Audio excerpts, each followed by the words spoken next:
सो ये मोमेंट रे गोटे बड़ अपडेट समस्त जो मैंने ओडिशा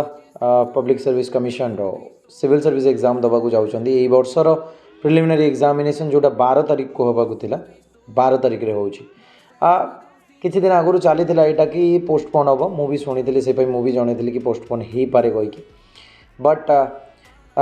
एग्जाम 12 तारीख को होची आज टाइम टेबल आसी जाइए तार जमी तुम फर्स्ट हाफ और सेकेंड हाफ रे जीएस पेपर 1 और पेपर 2 है सेमती तुम अच्छी तुमने ऑलरेडी देखी सारे एंड ता सब ये जो चली तर्क वितर्क कि एग्जाम हम ना पोस्टपोन हम बिकज तुमने समझे जान अक्टोबर रू नहीं कि नवेम्बर पर्यंत आरआई एग्जाम हो तो ये लगुच कि जो अक्टोबर 12 रे जो एग्जामटा अच्छी ए सिविल सर्विस सही डेट को मे बी आरआई एग्जाम रहा न रहा भी उचित बिकज जो मैंने सिविल सर्विस दौरान से कौन आरआई एग्जाम देवे कि तो सब एग्जाम तो समस्त मिसिक दौन ना ये समस्त को ऑल द बेस्ट पिले so this is an update thank you.